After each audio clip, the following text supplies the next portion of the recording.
Napapansin niyo ba ang pagbabago? Nahihinuha niyo pa ba ang nangyayari sa paligid natin? Na para bang isang ihip ng hangin ay nagbago ang lahat? Sa kaisipang kaya natin noon, ngunit bakit nagbago na ngayon?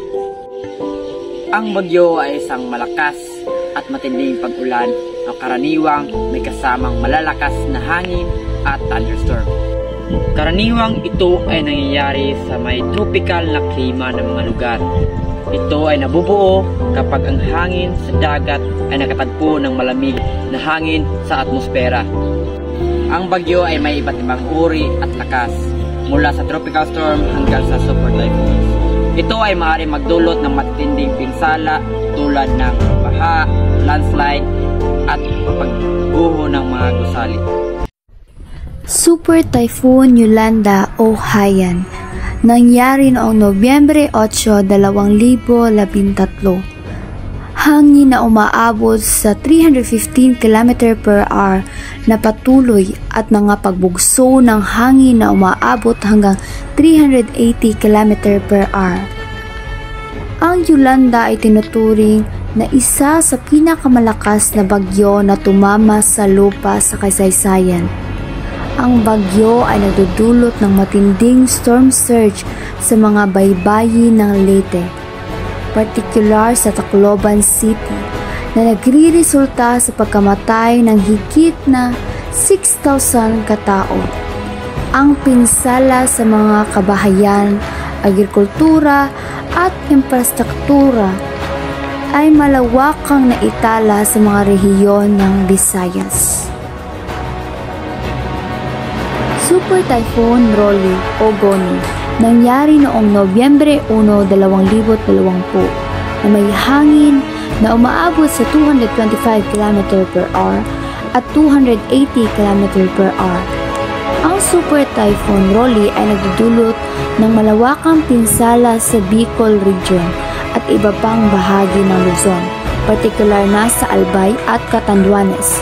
Ito ang pinakamalakas na bagyo ng 2020 at sanhi ng pagbaha, landslide at malawakang pagkasira ng mga bahay at infrastruktura. Mahigit 20 katao ang namatay at maraming tao ang nawalan ng tirahan. Super Typhoon Mangkhut o Umpong. Ito ay nangyari noong 15 ng Setyembre taong 2018 sa hangin na umaabot sa 225 km/h sustained at 305 km/h gust. Naglandfall ito sa Cagayan. Lumawak ang epekto ng bagyo sa ilagan ng Luzon at mga karatig na lalawigan. Nagdudulot ito ng malalaking pagbaha, landslides at pagkasira ng kabuhayan, partikular na sa mga probensya ng Isabela, Cagayan at Benguet. Umabot sa 100 ang namatay at libu-libong pamilya ang inilikas. Haiyan o Ruby. Nangyari noong 6 ng Disyembre taong 2014 sa hangin na umaabot sa 210 km/h sustained. Bagamat ito ay hindi kasing lakas ng Yolanda, ang Super Typhoon Ruby ay nagdulot pa rin ng malawakang epekto sa Bicol at mga karatig na rehiyon. Nagdudulot ito ng malaking pagbaha at pagkasira ng mga bahay at kabuhayan. Super Typhoon Sarika o Karen.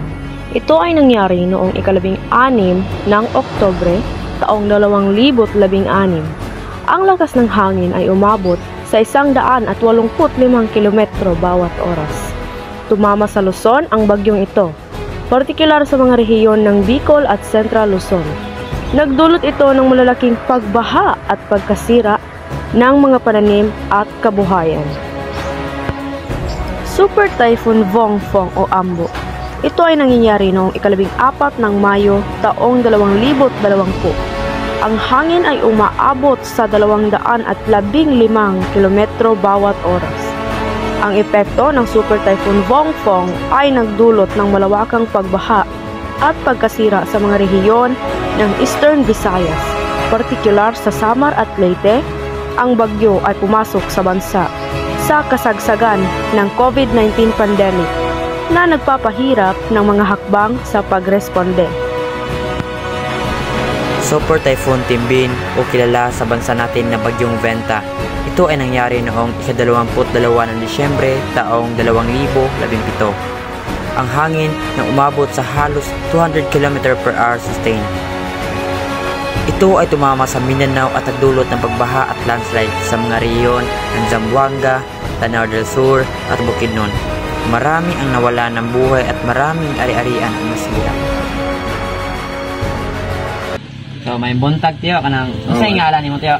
Mr. Murata. Mr. Murata. So pila na edad nimo tiyo? 64. 64 tiyo. So sa 64 katuig nimo tiyo kanang unsay mga bagyo nga imong nagian tiyo? Katong Nitang, tong Udet. Grabe tong bagyo ha. Mura ko na kuan to trauma ko tong bagyo pan. Dawat nga puno bagyo. Pan ang katong Udet mao jay kuanan ko kay akur jud usad to. May to katong bagyong Nitang kay nato kong mga ginikanan kay edad ko atong bagyong Nitang. Kuan man mura 20 kapin man ko. Ang katong bagyong Nitang diha ko da anak ko lang kana. Diana ka kuan akura doon ako yung mga kauban si Romne kung si kuan Aira pagkahurot na sa kanang sin hurot ng sin ako mo usa murag na nervyos ko ba ting lisura kung kuan na to na tanaw ko sa kuan ako mo usa kamang ko pa doon sa gawas nga tawag ko nunayin kuan ko bay nga kusog ang hangin ali menanggoy ko murag dagbara nga kamang ko rin pa doon nga tagbuan akong sin nga muhan ang tagkuan ang ako buang ka sina ka pationg ko mo puti mo yung diligay ko ako gikuan na umagod diha taon ko diha buntag ko ko'y ugang purol may tagaan ko ni mama ni mo ang bagyong grabe yung bagyuhan Udet kaingon ko hantod karon gani ang akong payag dito sa Kabkaban wa joy na himo wa jud ko matukod akong bahay dito sa Kabkaban lisod kayo ang akong kahimtang atong higiyon na dugay ko nabalik dire ko dong tabangin ko dong buhati kong payag nyo dong si akong pagmangkon bisag kanini ang payaga to dong atulong ko sa tagay sa dong eh liso ko pagkamang-kamang dire nga liso ko pagkuan nga grabe ang katulong ko na akurdoy na kuan ato daghang mga ayuda pan dili man kuan na tong ayuda dayon panduna ko sa sawa na ko dito mas bikas pod akor jud usa nilabang di anang konak kusuga lagi sa angin ang grabe hangin na ingon ko hashtag duna po itabanog mo intay itabanog dili mada magtabanog tong hangina lalim kusog kayo lalim amurag gadag bara grabe jud to mautoy kasaysayan nga di na jud ko kalimtan hantod ron basta naagi na bagyo ganing katong kuan katong dunay signal katong sa antong bagyo katong siya Pipito o katong Christine mura ko hilantan jud dong basta dunay bagyo mao kanini ako bahay kanini di mo ni ako bahay di ni ko ang yuta din yang gipuyan kay ni puyo man ko dire hinaw ta nga akong payag dito sa dunatay mo kay nabang ta sa gobyerno akong payag ko ta dito sa bisag atuon nyo dong akong but ko mo uli mo dito sa tapit kong payag akong payag ni harag maayo harag o 4 nga buy ang panako na nga naapa kong bahay dito maunay salin sa bagyong Udet Astan maro to dong moto ipamati ni mo pagbagyo tiyo unsa may mga buhat nimo or gi-prepare ato nga bagyo usa ang nakabantay ba ka nga padong na ba or gaandam kag mga sayna wala jud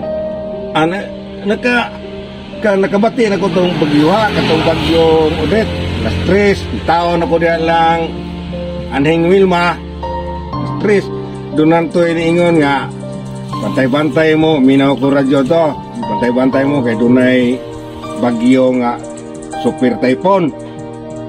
To si Odette, nga, bantay-bantay mo, nga, ni taon ako tulong Wilma, nga, ang gitaw na sa nako huyang mo sad. Purting huyang nga lugpad ang mga kuan, pagtao, panggari ka nagpadong nga dong, may gani dong ang kato abi ko hurot nagpadpad sus pag labang ko ngari naabot ko na anang kanal dunay ni hagba sa akong kuan mga tulur jo kadangaw diha ko nagdao ka ng lipapa ko palita pati ron bugo wala ko ron wala ko katako ato ko palitan ni sabak ko dito kong lawas. Wala ang ko atong ana. Unsa may pinakalisod nga parte nga moabot na gid ang bagyo tiyo kanang unsa may kanang sige pinakalisod kung nanagi bagyo sa imong sitwasyon pero nana kanang bagyo sa kalisod. Unsa na magay pinakalisod nga sitwasyon nimo kung nanagi ang bagyo kung muigo na gid ang bagyo nimong anang adlaw? Puti risura dong kay di mo ko kadagan. Maago makadagan ba ko? Maago kita ka na dagang ko. May magani kasada gani indot ang kasada kay makadagan pa ko sa kong kanang skateboard ako. Maago ko palitag doon na pa'y bagyo lain nga moabot. Magkaingon na jud ko, ari na jud ko mo kuan kanang din-an na jud ko ka. Doon na lagi bagyo lagi mo ibalita radyo kaya ako minawan jud ko ng pag-asa. Doon na ganay balita bagyo moingon din nga bantay-bantay mo kay naay bagyo nga mabot sa tuwa. Kapan wa dire layo ra. Pan ako na mura ko magpamba ng revision ko. Kuro ako nga sa din kuro ko sa kadlo ko labi na nailubay di ana ang muhuros ang hangin nga magdaguan. Kaingo ko naam ko kanon naamo ko kanon dia maglung ako hutdon ko kaon pahala na basta ugan tas atong bay busog. Unsa may kanang kantiyo kanang unsa may nitabo atong paghuman sa bagyo unsa may kanang gibuhat nimo paghuman sa bagyo or mga kuan nimo? Gikuha ko kung pagmangkon baw pagita ko pagmangkon na ko kulos no ko dito ko lang inteng hatod ko lang motor nga to kay unang ko kigdaan dire unang ko kigdaan muhigda ko so may kigdaan ako nga guba na kong bahay nga ang tanang silingan to puro sa way kuan way atop ang bahay. Paghuman atong bagyo tiyo nabay mga ayuda nga niabot dayon or wala? Tagaan ko bugas dito sa mua nga 2 sa kilo yaabot ko dire doon ay bugas nga tagaan ko kuan nga ang dasig sugbo kuan nako akong bahay dito ako pa ning kuanon akong bahay ang dasig sugbo ako pa ning kuanon ako ning ilito bugas kay naapa mo ko'y asawa ato karon naapa ko'y asawa lakaw lang di na ko mangitaglain kay kung panlitan na mangita po lain lison na. So ang katong mga hinabang sa gobyerno dyan dako dyan nabang para nimo atong mga sitwasyon na parehas tuwa dong parehas tuwa way palabaw ato parehas tuwa way palabaw way gilabi kadang disable ka o dili way palabi wa mo kadawating manaw kani atong panghatag parehara ta tiyo. So unsa may nakatunan nimo atong mga kwantyo kanang pag-agi sa bagyo or paghuman sa bagyo unsa may mga nakatunan nimo atong mga panahon na unsa may nakatunan nimo paghuman atong bagyo sa bagyo nagkuan ako nagmatgo na jud ko palitan na kusog hangin na mo ariya ko palitan na mo ariya na ko so kaya no itong bagyo dong di ko malimot ito dong tanang kuan tanang tanang kalisang. Diha jud nako tanang kalisang. So masulti gid nato tiyo no nga dili gid madali-dali ang bagyo. Dili jud o. Delikado jud kayo ang bagyo. Dapat gid nato pag-andam atong kagalingon ug ang atong ang kwan panghuna-huna. Sakto gid. Dapat kita magmatngon. So salamat dayon ni Tio Nestor no nga nihatag siya siyang experience pod dato para ma-share pod unsay mga nakatunan niya sa samtang atong bagyo nga Odette. Kami di ay gikan mi sa GF2 usa mi ka grupo dito nga nagpili sa docu-film nga ang title ani kay unsa jud imo na feel or unsay imuhang nakuha na lesson ba pag katong bagyo nga imong nagian. So unsa ni pangalan nimo te? Ako di ay si Awila Flor Impact. Mama ko ni Iwan lang. Mama ko ni Kyle. Para nimo te unsay pinaka grabe jud nga bagyo nga imong nagian? Sukad-sukad jud sa ako pagkabata jud nga ko na experience jud na ang pinakagrabe nga ko ang jud. Jud ko ang experience. Na grabe jud imo nga kon sobrahan nakatrauma. Tinoga jud kay kato jud nga time tinoga ang hangin ba grabe king haguro sa hangin magtingog Dili dito kasabot sa butang kay taga Mindanao biya ko sa amo abiya sa amo ko ano na okay ra ang bagyo sa amo ka ng hangin-hangin ulan ana ra pero katong jud murag kuan jud pasabot hangtod karon traumatic ka sa basta may bagyo. Unsa may imong na feel ato te kato jud ni igo jud ang bagyo nga de adlo kayo ni oy kay daghang biya kay libere pamilya na mo sa kumban na diriya. Pwede na. Handok dyan na kaya kung ugangan sa kaya nung gitabang diri kaya atake siya.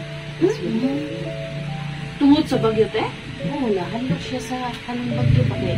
Diri ko damong atok diri mga ibot na jud nga langkat na jud ba. Ito ang ako ugangan tabang na mo sa bro. Okay ra siya kay agala ra na mo siya tambal. Nung kayo isip ko droga kayo giadto sa ospital at mga tayo. Handok na kayo niya, ngit-ngit tabi kayo palipot diri. Una ang mga kahoy po na te kay tumba ka ng pasada mo dira wa na. Ano na sa kabanta. Na giunsan ninyo prepare before pa jud ato. Wala jud mi prepare. During man to sa kanang sigbang gabi? Abi ra jud na mo og kanang okay ra kay bago biyang mga 6 o'clock. Okay ra biya ang panahon, wala ra biya ikuan. Oto diri tigil-tigil kan taon kami diri sa mga kaliwat sa pambari. Ito pag mga almost 7 o'clock so na jud nila. Ano ba? Ano na mga bata at mag-igagano. Kanya te after natin, gusto kong siya pinaka-resort na party during ang time. Ang aming nalisdan at ang mga kuryente, wala may kanang ang pagkaon na mo, okay ra kay kabayan din Yung asa mo mag-charge after? simbahan. Okay, libre na to. Libre na sa Generator man yan. Jol ba yan? Kamagpalbuan kasi Yung tingab na i-charge dito. Pag-fuck juice tapos sunod na natin kay naagad mo yung pagpanganang may gusto din na wala. So, ang sa juday dapat nga pangandang before sa pagbutan motor nga naka experience na dito ko nga kanang bagyo. Dapat juday ka mag-andang pag mga pagkaon, anak, mga gamit sa mga swanda. Karami, simbak ko lang na usab. Unsa may Kaya na dyan ka. unsa may focus doon sa bagyo te i-compare mo sa lain ng bagyo ata Magsok na bagyo dito sa Jud to experience dyan ako sa kadyo. Nahita ko na unsa yung nahitabo ninyo te after sa bagyo te sa inyong balay, sa inyong yuta or sa uban mga kabutangan mga kanin wala. Tinawagyo kami ng saging. Yung balay mo pa. Kami atok na rin. Yung video niya yung na-appeal mo atong sa konti sa katong ihatag sa loob ayuda. Bisag na to lang sa semi nga nagubang balay. Wala dyan na ikaw sa ayuda. Ayun, hindi eh. Wala ko dito ba? Ay, lahi, ang nagkuhan ninyo tika BHW report sa inyong barangay. BS namin yan, BS dire. Iya, wala dyan po. Kuan ra kuan na sila dire na wala ka buksin ng kuan na ano. Kuan ra nila. Wala ginagawa ito po. Wala dyan na. Katurang mga tagkaturang mga gas nga. Kuan niya. Natural man ko nila yung sa katurang sa BS. Kasi sa balay, dyan diba? Wala dyan nila dahil sa So, sa after ito tigil, nakuha na ninyo ang supply ng mga pagkaon. Ang mga supply. Pero tagbaon na naman. Konti. Nara na sa barangay. Dukura rin na pumalagin mo. Nalibay ko ito kung hindi ako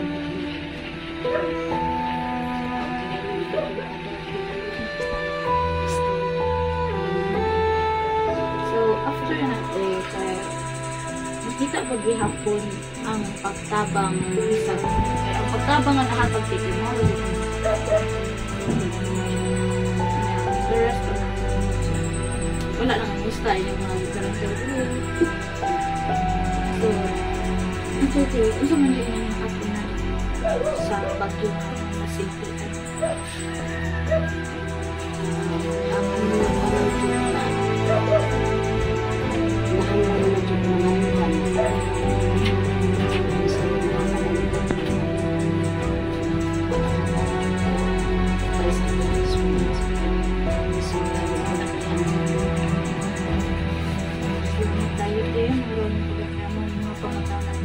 inapunta ng puhon na ay tabang na mahatag ng atong gobyerno. Hindi lang ito para sa mga tao na lisod yun. Ako po pagkabangan ng mga tao na bisag wala na ngayon ba hatagan lang pagkita kay murag kuan man kayo mo shaky na kayo ang paghatag or ang paghatag sa mga victims or sa mga hinabang kay murag wala sa no? Basta kung kinsay na i-backer more ang doon na abor. Thank you kayo sa ang bagyo ay hindi karaniwang kalamidad na nangyayari sa paligid na nagdudulot ng malaking pinsala sa sanlibutan. Kaya tayo bilang mamamayan ay dapat makinig sa radyo, maging alerto, mapagmatsyag at mapanuri sa paligid natin.